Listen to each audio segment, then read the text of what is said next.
Hello. So thank you for joining the fourth meetup of the APL in Barcelona. I know it's been a long time, but as this is not my main occupation, it's pretty much a hobby of mine, learning about APL and J and all these interesting languages. I know it's been a long time. So in this session, in this meetup, we will talk about yet another paper, a very interesting paper of Ken Iverson. The paper is called, sorry, let me hide this.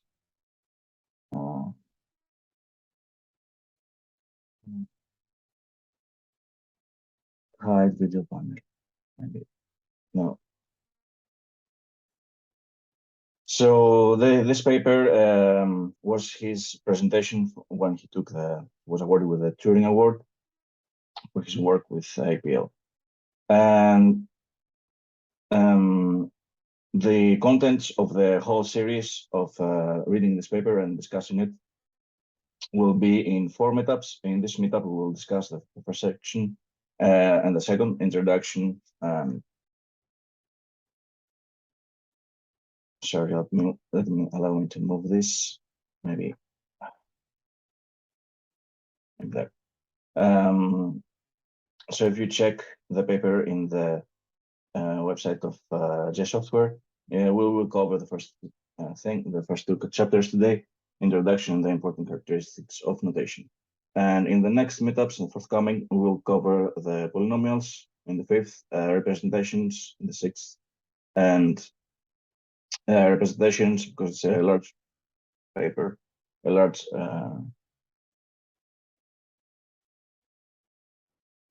hello, Khalid. Hi.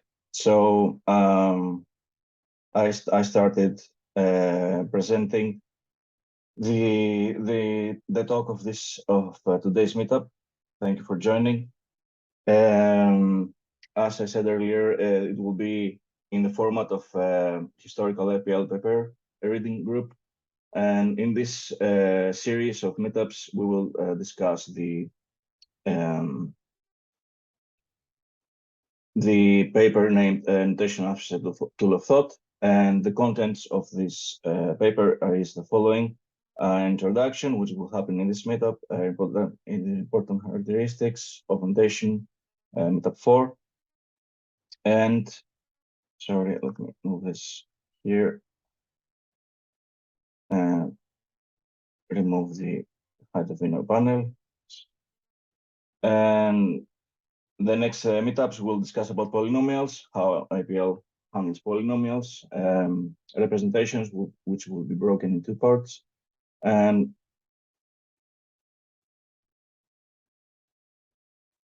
no, sorry, representations and identities and proofs, which will be broken into parts for mid 6 and mid 7. And then in mid 7, we'll do the second part of the identities and proofs and the conclusion. So I have given earlier the references, so you could check yourself. And the introduction, well, with the introduction, Ken pretty much explains what we will see in the followings. So let me explain a bit. So in the chapter 2, we will see the characteristics of the notation, of the APL notation, and how they're used and how they're broken. And the third, the polynomials. Fourth, the representations. Fifth, identities and proofs. And then the conclusion of the paper. So the important characteristics of the notation. We will use examples from Dialog APL. So I've run all the code in the Try APL website, which runs really fun, really nice, and you can run it in your PC without having to install Dialog APL. And so there are some fundamental concepts that APL is very convenient into expressing in this language. So the sum reduction, what it is. So in APL, when we want to, let's say, generate integers, like the first 5 integers starting from 1, we use the iota. So if you go in the try APL, press I 2 times and then shift, tab, we would do the iota. So iota 5 gives the first 5 integers started from 1. And the sum reduction is this construction. And when applied to an array, in this example, let's do it in 2 ways. Let's write it, hard code it. The array is this. Pretty much what it does, it sums all the elements of the array. So it's equivalent to write this. Sorry, this was an error. So you see, you get the same result. And of course, we can do it with iota 5 and get the same result here. And this is called a reduction.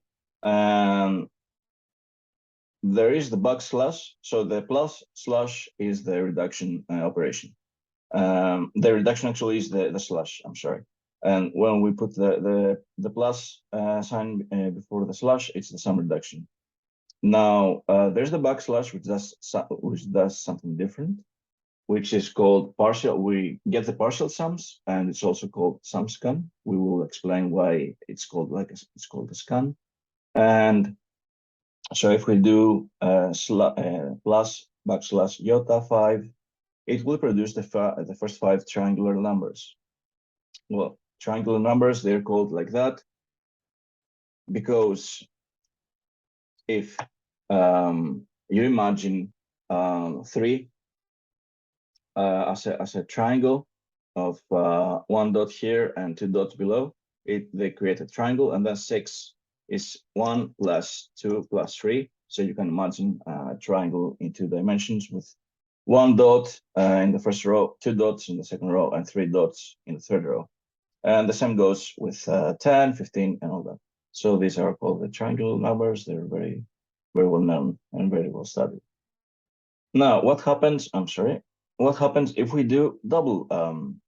If we do sum reduction over sum scan? Then we saw earlier that the sum reduction pretty much sums the array that is on its right. We have to remember that APL and J in all these languages parse from the right to the left. So first it creates the array, then the partial sum is being created. So we get this, and then the sum reduction is being applied in this object, which is this array. So we get the sum of these elements, which is 35. Now, what happens if we do 2 times sum scan? So sum scan over iota 5. This will create the partial sums of this array. So pretty much you see that the first element is 1, then the second element is the sum of the first 2. The third element is the sum of the first 3. 1 plus 3 plus 6 is 10, etc. And we get these numbers. And these numbers are, again, a collection of numbers from the family, which is called figurative numbers. I will post in these slides, in these notes, links to the Wikipedia page. And they are called tetrahedral numbers. And I will show you exactly why now. So if we go to Wolfram, we see this construct. So this, if you connect the edges, the corners, it creates a tetrahedron, which is like a regular solid in 3D. And the tetrahedral numbers are the numbers, where is it? So 1 is the first number, 4 is the sum of the first level and the second level. So if you can imagine a plane crossing the first corner and this plane that is being created by this triangle, and if you sum them, you get the first the second tetrahedral number. If you add the first 3 planes, you get the third, the fourth, the 4 planes, you get the fourth. So you can see that you can imagine that here the partial you can imagine that scan pretty much is like a plane that starts from top and scans the space towards down. So when it reaches the second level, it creates firstly the first number it touches, then the second number touches, the third, the fourth. So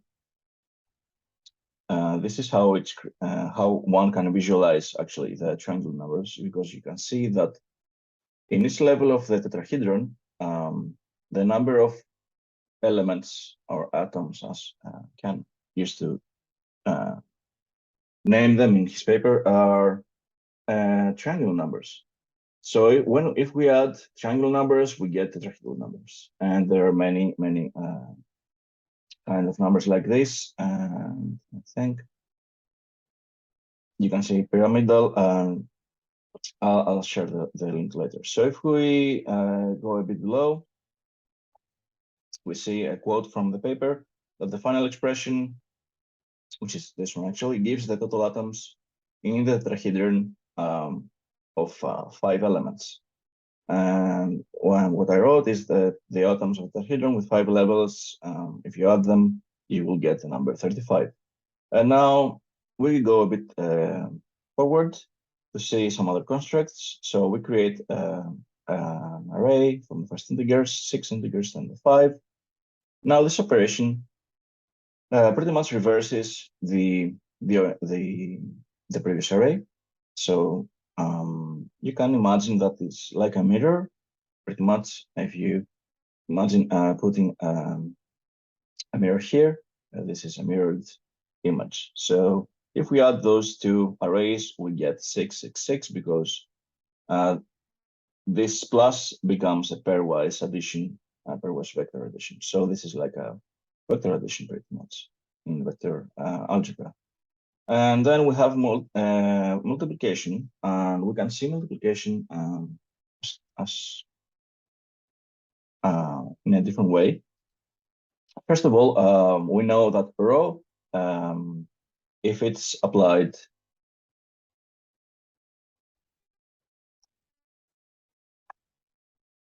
in one number, it does nothing. But if it's applied in two numbers, actually a rho, if it's applied in an array, it gives the length of the array. And we see here that the name of rho has reshape. So the shape of this vector is 3. It can also reshape numbers. So if we say 3 rho, and then we have 1, 2, 3, 4, 5, 6. Sorry, 3, 3.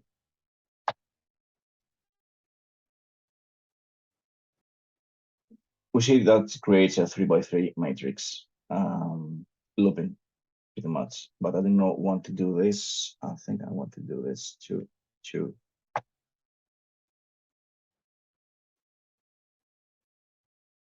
Okay. So if we do 5 rho 3, 5 rho 6, sorry. What this does, it creates a pretty much 5 multiples of 6. An array with 5 elements of value 6. And then if we add them, we get 30. But this is the same as saying 6 times 5. So using this construction is like multiplying, is like another way of saying multiplication. We know that multiplication pretty much is adding 5 times the argument times the left argument. So this is the first equivalence we'll see. Ken in his paper used this double arrow to denote equivalence, and we see here that in this example, plus slash, so reduction of iota n. No, sorry, this is about the previous. So the sum reduction of the first n integers is equivalent to the discrete area of the triangle.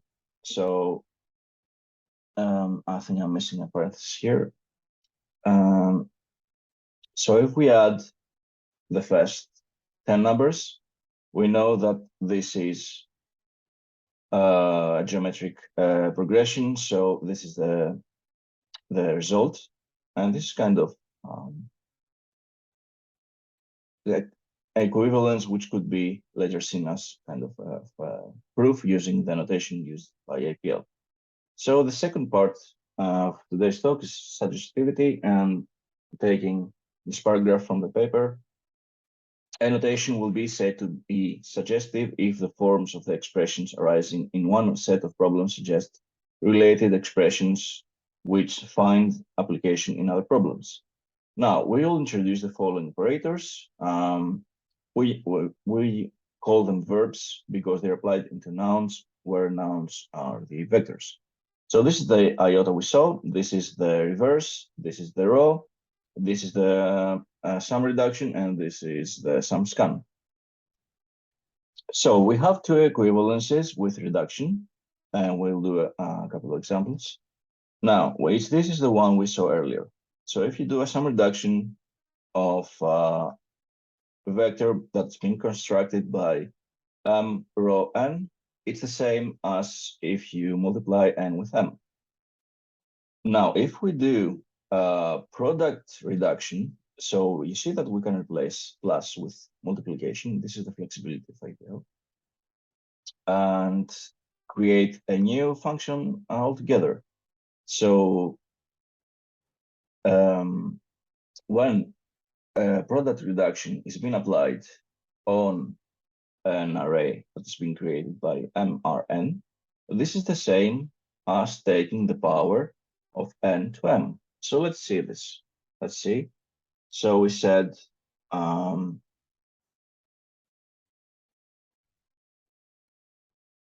let's use it as it is and replace m and n. So say 2, sorry, here, 2 and 10.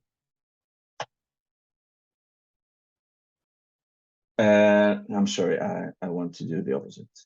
10 and 2. And this is 2 to 10. And if we take the part to the right, so the second argument becomes the base, and the first argument becomes the power. Second argument becomes the base, right? 2. This is the power function in APL. It's like asterisk, which is a bit confusing because in most programming languages this is used for multiplication, but in APL this is reserved for power. So we see that it has the same result. Now let me refresh because I'm not sure how to clean the screen otherwise. And there are two equivalencies with scan. So if we do the partial sums, it's equivalent with n times in, iota n. So let's do the partial sum, like the sum scan of mRn. Let me give some variable names. So this is a way you assign values to variables. Let's say m is 2, and let's say n is 10. And now we said sum scan m row n, sum scan m row n. And we see 10 and 20. And this equivalence says that it's the same, where are we here, as n times iota m. So the first argument, okay, sorry, how was it? N times iota m, n times iota m. And let's see why this happens. So iota m is this, because m is 2, and iota, we remember that iota 2, sorry, iota 2 gives the first two integers. Now, if we want to do something more interesting, we'll do the sum scan of n row m, and this will be, of course, m times iota n. And you see that why this is equivalent, because in the n row m creates how many m's are they? We can either count them with the eye, or we can use a row to count for us. Of course, there are 10 because n is 10. So then what we do, we do the partial sum onto this. So we get 2, and then 2 plus 2, and then 2 plus 2 plus 2, and 2 plus 2 plus 2 plus 2, etc. And this is what this does is it multiplies actually, let me start from the right to the left, because that's how it's being evaluated. So this array, which is from 1 to 10, is being multiplied by m, which is 2. And to see the two arrays, so you see that we multiplied this array pretty much with this number m. So an interesting difference between scan reduction and scan is that scan gets an array and creates an array, whereas reduction gets an array and returns a scalar. Now we have also some examples with a factorial. And the factorial has a special sign, a special character in APL, which is the exclamation mark, but also you can see it as the product reduction. So product reduction is equivalent to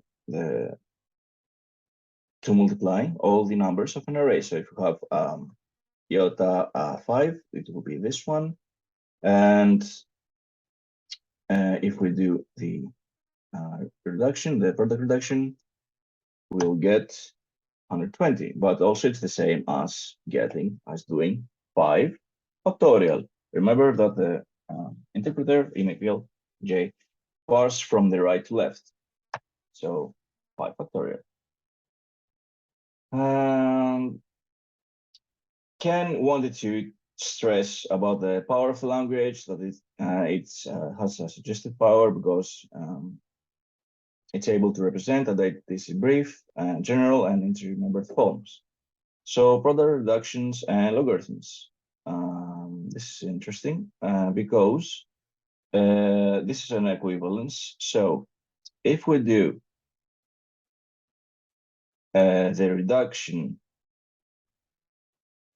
on a vector, we can get the same. So the same by doing power, then sum reduction, and then logarithm.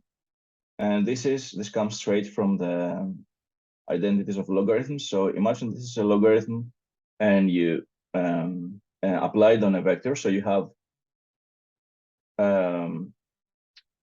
let's see an example for positive numbers. So pretty much what this does, it's a sum, it's an array.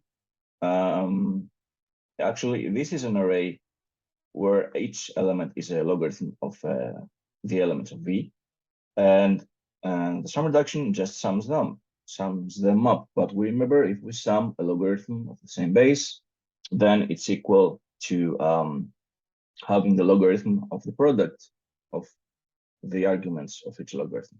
So then we have the exponent, which is exponential function, raised to the logarithm of the product. So we get in the end the product of over V. And let's see an example. So let's say we have again iota 5 called A.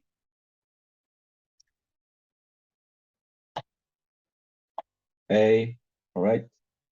And then we want the logarithm of A, which is this symbol here. And we see that it's being applied pairwise on every element. And now we want the sum scan of the logarithm of A. I'll copy paste from here. And it's some number, all right. And now we want the power of this thing.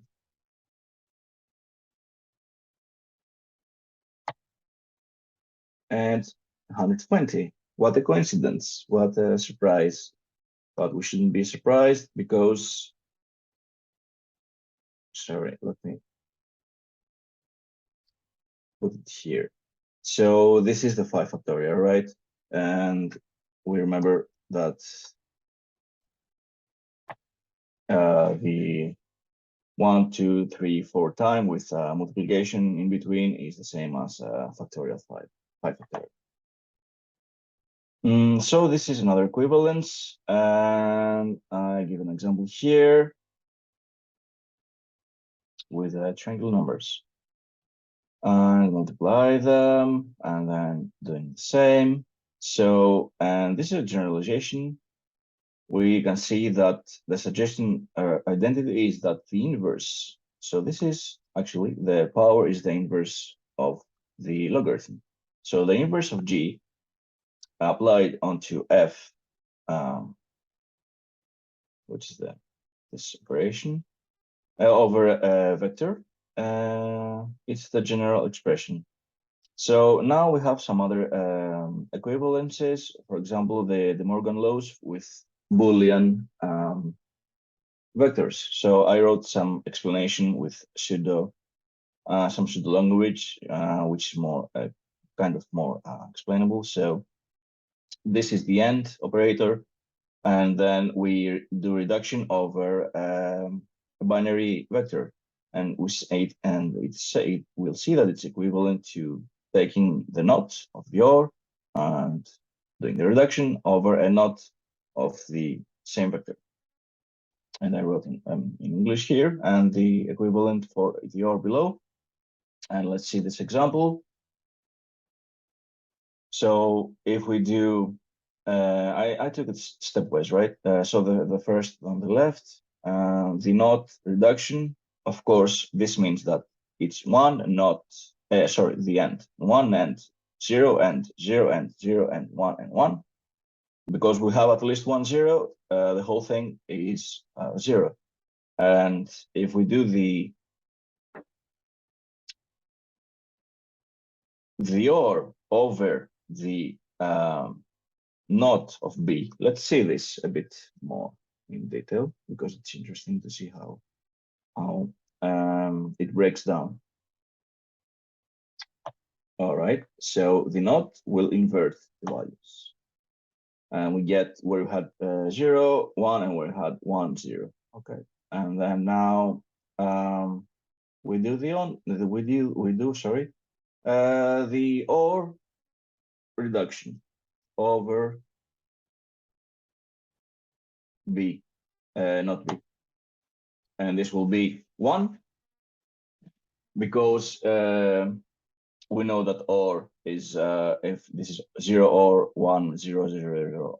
If we have still until at least 1, 1, the OR returns always 1. Then we do the not in the last expression. So the not of 1 is 0. And this is why we get 0 here.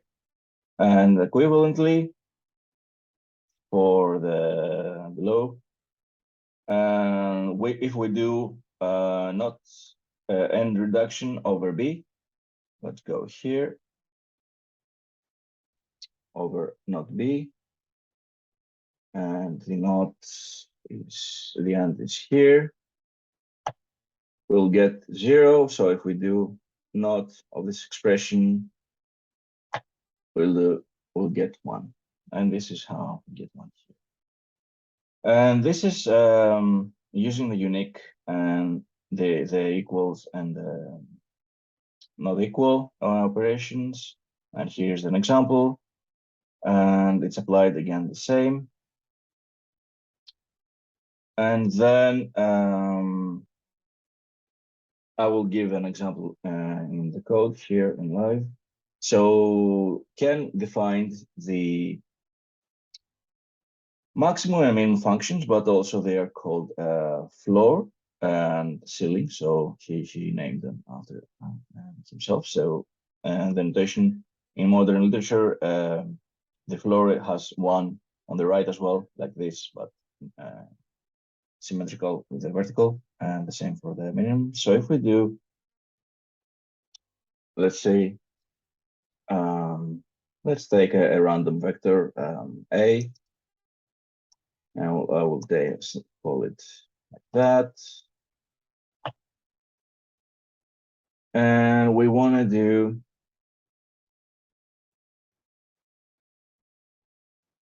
so we see that it has two definitions regarding if we use it monadically or dyadically. I'll explain later what it is. So we see that this doesn't work as it should, and this makes sense. So if we do the reduction of with the max over A, we should get 10. And we get 0, which is strange. Oh, I think I did an error here. Okay. Yes, I know. I think I know why. Because we denote minus with underscore in APL. Or I'm confusing it with J. Maybe. All right, let's do something else. Let's take the numbers of random values. A. All right. In reduction, we get the maximum. And if we do it on its own, we get the same. And if we get the reduction with a minimum, we'll get the minimum, which is 1. So we see that the reduction is equivalent to doing minus V. So if we do minus A, we see that it's up. It's up. It's minus, it's the negative number. So if I do minus max reduction,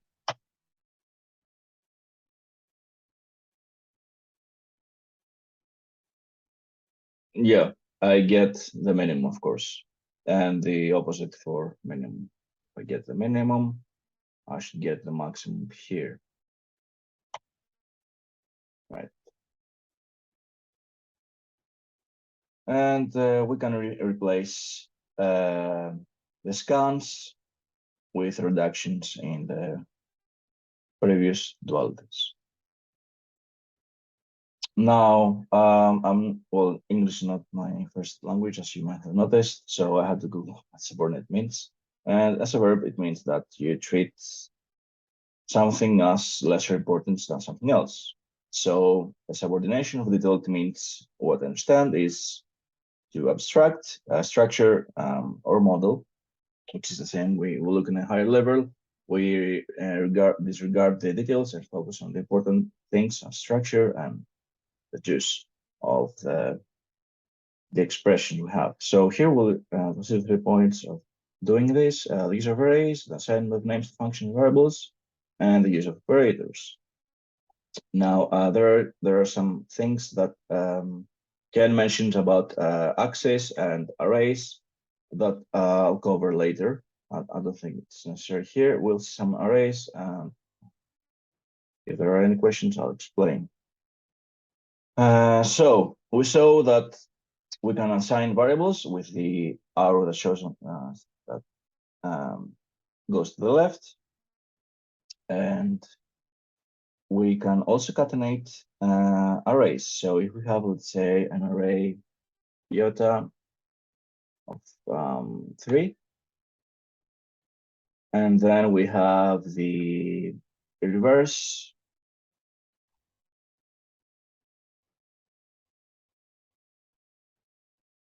I'll refresh again. So I said we have the iota 3, and then we have the reverse, which is this one of iota, let's say 10. And we want to concatenate them. We'll do iota 3, sorry, iota 3, comma, and then we'll put the second array. So concatenation, it means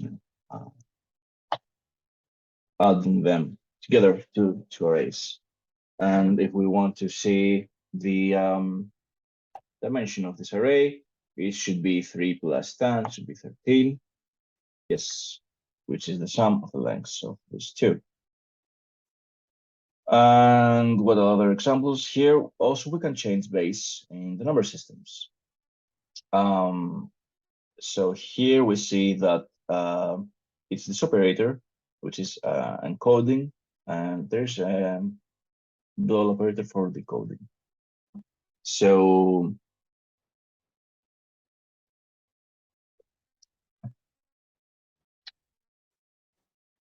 you might wonder why you have 3 2s here and not just 1, and I'll show you why. So let's say we put 1, 2, and now we want to do the encode of 3 into binary. We see it returns only 1 bit, so we have to put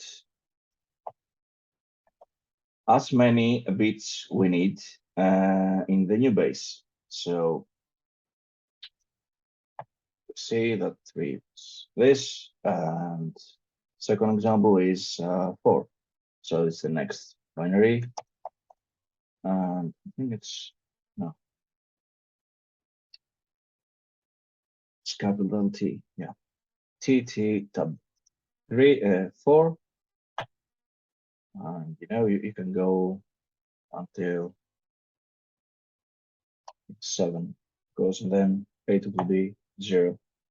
Yes, for 8, so 7 will be full ones, and for 8, we'll have to add 1 more bit in front. And we can go, of course, to other bases. I tried to do hexadecimal, but for some reason, I'm not sure how to do it yet. I naively did like instead of 2, 16, and I got numbers instead of characters. So if we do, let's say, octadecimal,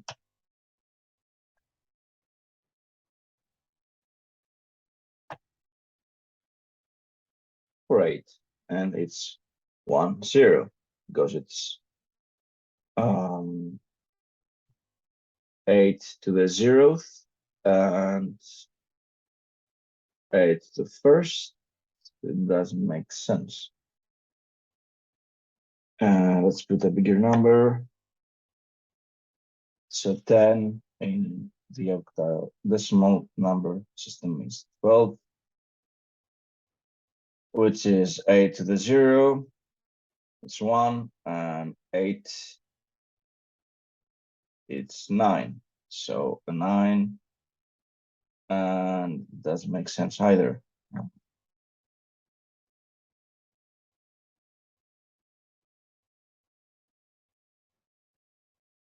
Let's see the trinary system, if it's called like that. So 10 is 3 to the 0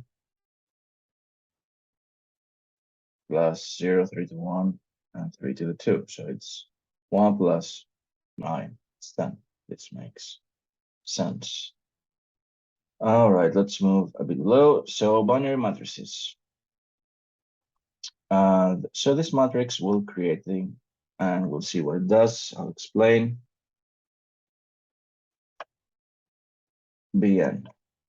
So if you look at columns, you will notice that you get the binary numbers from 0 to 1, 2, 3, 4, 5, 6, 7, which is as the numbers are from 0 to 7.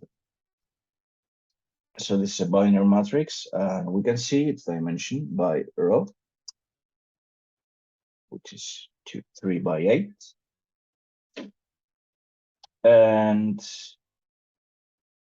we want to concatenate with the rotation of this along the vertical axis. So if let's see how it looks. Firstly, the rotation.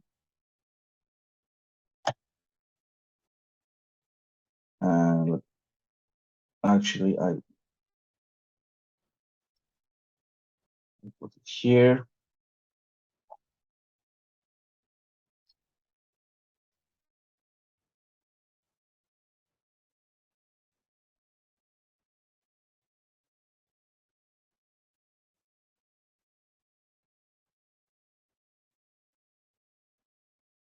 Great. Escape, show, float, meeting conference. And we want to add it. So this is the vertical, and we want to concatenate them. So we'll do as before. Parenthesis BN, comma, parenthesis root BN. And let's see the dimension of this matrix, 316. And here is a function definition. This is the binomial coefficients. I know the paper had a more complex recursive one, but I wasn't sure how to implement it. Modern APL, so I just used the internal representation with the exclamation mark that has the role as factorial. So to use, let's go paste this and explain how functions work. Bird brace, yes, it doesn't like copy pasting. I'll use the, oh well, I just call it again. So A is the argument on the left, alpha is the argument on the left, omega is the argument on the right. So you see 3, BC5 gives 10, which is the same as 3 exclamation 5. So this is 5, choose 3. And in operators, we have some explanations here. So the slash and the backslash are called in the lingo, in the terminology of the array languages, adverbs, because they create verbs. So if you act a verb like plus or slash, you create a new thing. And we see here that the function produced by an operator will be called a derived function, but also it's called an adverb. And so functions are verbs that act on nouns, and arrays are the nouns. And let's see the inner scalar product, which is important for anyone interested in arrays, matrices, and all that. And pretty much it's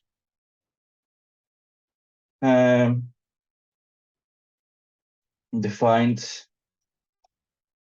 by this very nice expression. Sorry. So if we have inner, and we have a vector on the left, let's say A, 1, 2, 3, B, 2, 3, 4, and we do A inner B, we get 20. What happened now? What happens here is, of course, the inner product. We see that if we multiply the elements, so 1 times 2 plus 2 plus 2 times 3 plus 3 times 4 gives something different because I'm not doing correctly. And I shouldn't have defined it like that.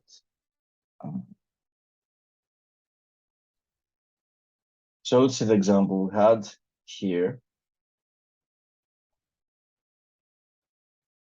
There is this equivalence. So it's like multiplying pair with q pairwise and then adding them up. Let's say this.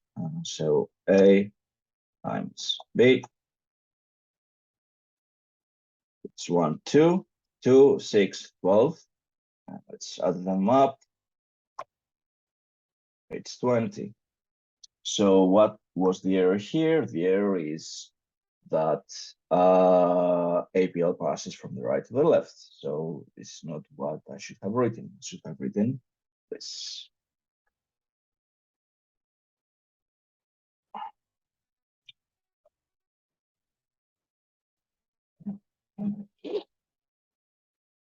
So if you have any questions, please feel free to interrupt. If not, I'll wait at the end of this. And we see that there are many more constructs that we can use with this expression, like with the power or with the minimum. So this phrase, where this is an operator, is a special use of the interproduct operator to produce derived function, which yields products of each element, the left argument with each element of the right. For example, we have this array on the left and this array on the right. And we get a 3 by 5 matrix.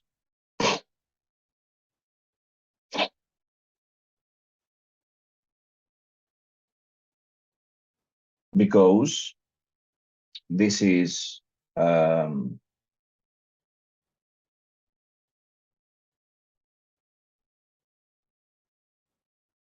by 1, and this is 1 by 5. No, it doesn't make sense. So row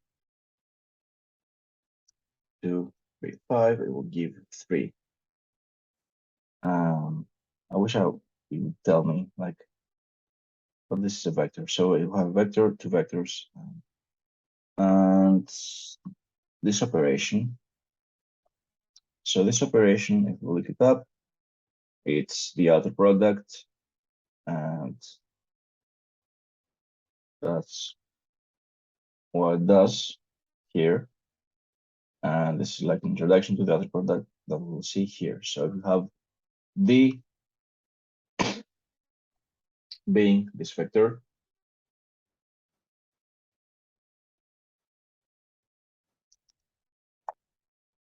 and we do the outer product with the maximum with itself. So D, again, self, we see that it creates a very nice symmetric to the diagonal, the main diagonal matrix. And we can use whatever we like. So let's say to create a relation. So this is a binary matrix. We see that everything that is greater is 0, and the rest is 1. And here we're using with the factorial function. So let's use bigger, right? Let's say e, and let's use iota 10, and we'll do e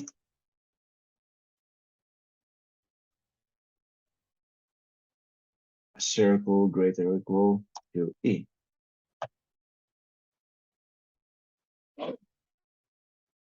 And let's do the same with factorial. E.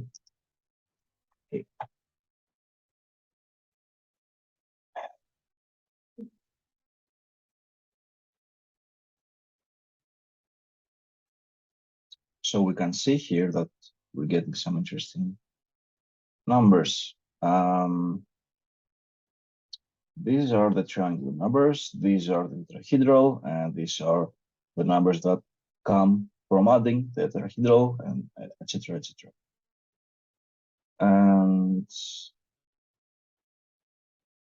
And here, actually, so 120 is think we saw it's 5 factorial.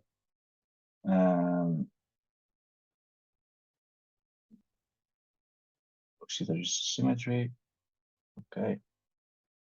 Then we have a test to test associativity. You remember that associativity is the let me refresh, is the relation between, let's say, three numbers. Like in the number system, associativity is as per, let's say, addition. When you have A plus B plus C, this equals to A plus B plus C. So this is the associative rule for adding numbers. Let's use the comment. So this can stay there. And let's run some examples. And now we can see how to test it using the outer product to produce tables. So if we say that D is this binary vector, 2 by 2 and 1 by 2, and we use it, we see that these expressions, this one and this one, return the same result, which means that they are equivalent. So let's see. So we see that we're using two products, and this is why we have this interesting structure. And let's see the dimension. This. So we see that 2 by 2, there are two 2 by 2 matrices. So this is like two level 2D array matrix. And if we do the same with the parentheses being in the other side, we see that we get the same result. So if we, and we can even equate these expressions and see what we get. So we get this. I'll put parentheses here though. And we'll do an equal here.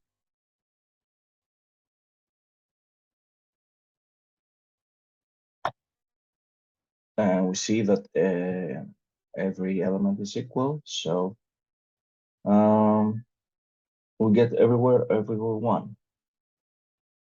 So the, let's see the index here. Economy is 1, 4, B. So economy is, as the word expresses, is that you can express many ideas with a very small vocabulary. And this is the case of APL. So we've seen so far these functions and operations. So there's 5 functions on top and 3 operators bottom, and these primitives as well. But the interesting thing with the above is that they have two sides of their existence. So to be more specific, power, if it's acted only to one argument on the right, it's the exponential, so the natural exponential. So this will give the Euler number that we all know. And if it's applied with 2 arguments, it will give the power with base the left and the power the right. The logarithm. So the logarithm, if it's monadic and has only one argument, it is the natural log. So if we apply it on the exponent of the 2.718 it should give 1 as expected. But if it has 2 arguments, it's logarithm base x. So let's see, base x, sorry. So we know that 2 to the third is 8. So the logarithm with base 2 of 8, it should give 3. Let's see. Yep. And division. So if it's monadic, it's applied on only one argument. It is the reciprocal, so 1/3. But if it's applied, if it has two arguments, it is division 3/3. This is the binomial coefficient we saw earlier and the factorial. I'll fix that later. The replicate, we saw it when we did 5 row 2. And also it's the shape. So row of 5 row 2, which will give 5. Or for example, row of iota 100, it will give 100.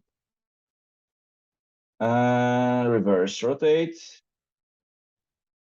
So we haven't seen rotate, we might say it later in the paper. And the last chapter, which was the hardest of the first two paragraphs, is about using APL for proving things. So we saw that by using the external, the other product, we can use we can have like the exhaustion over the all the values that D can get. So you can compare the results and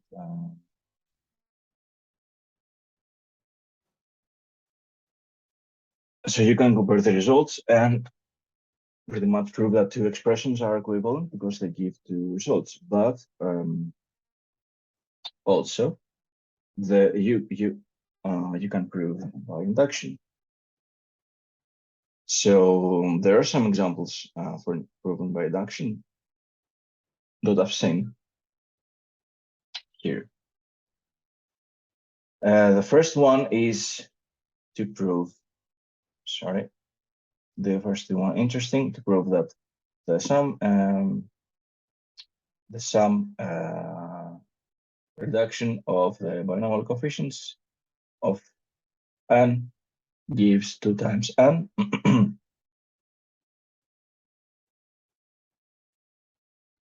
And we see here that Ken, what he did is that he used the notation not as a programming language, but as a mathematical notation to prove things. So here he used the definition from A3, which is a recursive redefinition we haven't explained. So I will skip this. And he started with, he pretty much used the APL notation for doing mathematical induction. He assumed, this is the hypothesis, and actually, what we want to prove is that the sum of the binomial coefficients, so the sum of the binomial coefficients of order n is equal to 2 times n. So this is a hypothesis, and we first start with n plus 1, and we'll want to show that this is 2 to the power n, and we want to show that this is 2 to the power n plus 1. And he replaces pretty much this part with the definition of the binomial coefficient defined earlier, and then and then he applies the reduction in each member. We see here, and see here that he shows that the 0 element plus y is equivalent to y, and y plus y is equal to 2 times y. So moving downwards, he shows pretty much using the property of the power, the one that we want to prove. And later he proves an identity of the De Morgan laws for scalar arguments. So that's A2 not B is and B is not of not A or not B. So actually it's not of this whole thing. And we proved this earlier with suggestion, and here he proves it with induction.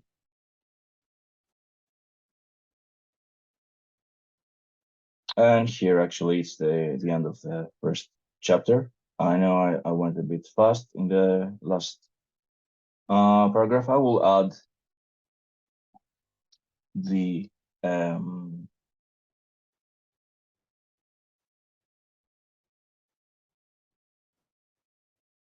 I will add the notes later, some explanations for the inductive proofs. I was hoping to discuss them in the next meetup. So if you have any questions, I'll be happy to take any questions you might have.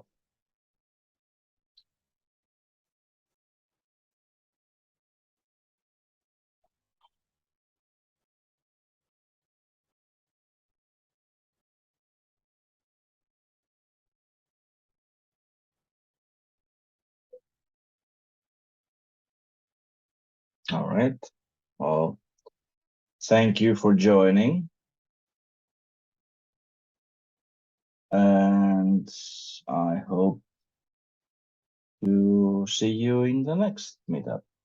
Feel free to follow me on Twitter.